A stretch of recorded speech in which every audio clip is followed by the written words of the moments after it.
Nije samo u velikim trgovinama, i na sajmištu je vladao crni petek. Predrag je organizirao besplatan koncert. Njegov je glas putem mikrofona i mobilnog zvučnika odzvanjao sajmištem. Ja sam podžupan plemenite općine Turopoljske i gledam petak u Gorici.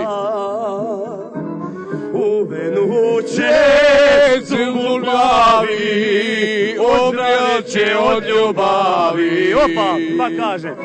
Ne prolaže voda, majko, sa korita Ivanova, ni ljekari, ni travari.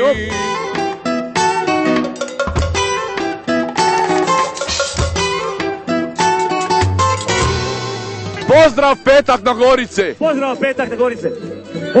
Mi radimo legalno pošteno. Osim što je napravio veliku feštu na sajmištu, Predrag prodaje džem od marelica 5 komada za 10 kuna i pritom izdaje račun. Ima fiskalnu blagajnu. Normalno. Hoće li ovo postati bakin pekmez? Znam samo da ih je ova baka sve pokupovala. Ovo tu sve. Pa nemojte sve kupovati, drugi moraju. Nemojte se.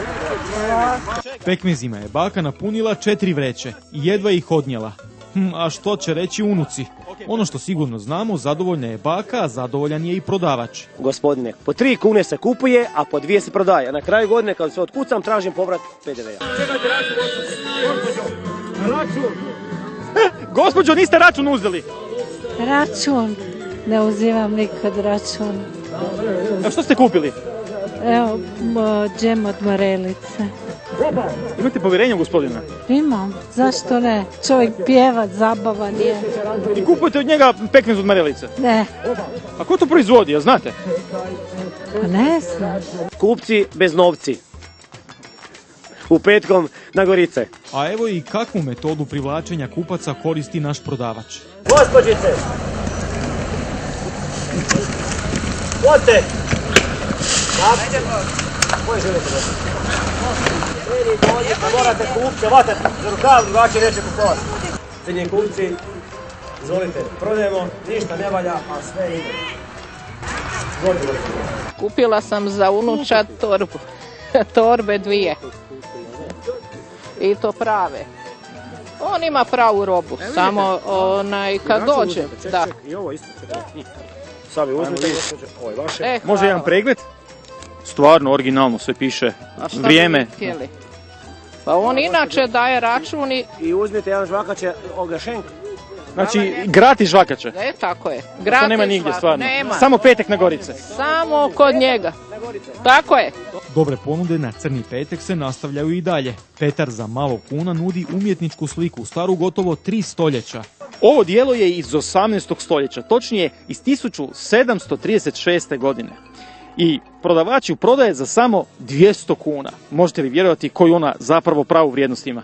Zanimljivo je to da će novi vlasnik u sliku dobiti i dokument koji potvrđuje njezinu autentičnost. A da nije riječ o nekom bezveznom dijelu, svjedoči i ovaj certifikat. Slika je načinjena, dakle, davne 1736. godine u Veneciji. Na sajmištu je bilo na rubu incidenta. Došlo je do sukoba dvaju prodavača krumpira. Mile tvrdi da ima nelojalnu konkurenciju koja prodaje jeftiniji čakovečki pod skuplje lički krumpir. Zadnjih 2-3 godine se pojavio natpis prodaja ličkog krumpira iz Ličkog Lešća. A svi su preprodavači iz Čakovec, Varaždin. Vidim da ste se sukobili sa prodavačem jednim. Pa zato što mi pitan od koga je to kupio. Jer je cijena ličkog krumpira u Lici 4 kune. A on mi prodaje tu po 3, razumiješ?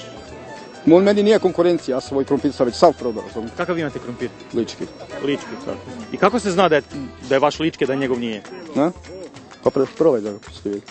Krumpir nisam pregledavao, za razliku od sadnica starih sorti voćaka, poput ove kruške neobičnog naziva.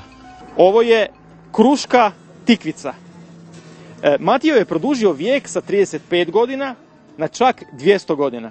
Voćar Matija zaslužan je za zaštitu naših autohtonih voćaka, puno otpornijih na bolesti i niske temperature. Imam banku starih sorti, banku starih sorti, znači imam svoje podloge, svoje voće, svoje skidam plemen. Znači morate imati jedan trzaj, i kut kad režete.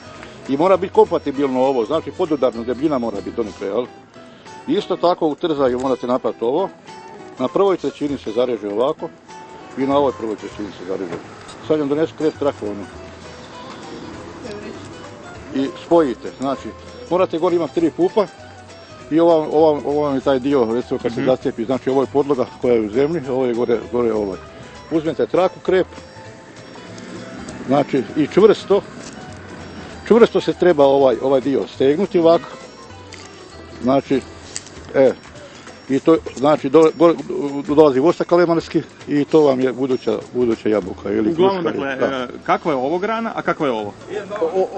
Ovo je divljak dolje, sjemenjak, a ovo je plemka gore. Da, plemka, jabuke, kruške ili već sorte koju želite imati, vanelice, šljive i tako dalje. I gdje dalje ovo ide? Ovo ide dalje, znači to je žile, znači ide u rasad i to se posadi i tu ostavi se jedan pup. Kad poteraju 3 pupa, ostavi se samo jedan koji raste vertikalno. On dobijete sadnicu ovako. Koja razlika je imati staru sortu, autohtonu znači za određeni kraj ili imati nekakvu uvoznu? Pa razlika je zato, kad vam dođe crnac iz Afrike, recimo na sjeverni pol, on se smrzne. Tako se, recimo, podloge talijanske se smrznu kod nas, a autohtone podloge sjemenjaci se ne mogu smrznuti, znači odeljevaju svim vremenskim uvjetima kod nas i ona je zato dugovječna kod nas. Matija je uspio spasiti našu najstariju sortu jabuka, čiji je posljednji primjerak star 200 godina pronašao u selu Roždanik kod Novske. Sada je, zahvaljujući njemu, ima svako tamošnje domaćinstvo. To je djed Jozina jabuka, se zove zato što je bila jedna jedina u selu, pa sam ja raširio poslije rata, sam lubeničarke kruške proširio i znači djed Jozinu jabuku. Pokale mi je podijelio u selu da svako u selu ima po jednu takvu jabuku i takvu krušku. Znači bila je jedna jabuka i vi ste napravili koliko? Ja sam napravio možda 5000 komada. A ta jabuka je koliko stara? Jabuka je bila stara, vjerovatno, ako je ovako bila debela, bila je vjerovatno stara 200 godina. Zato nema vam druge nego petek na Gorici.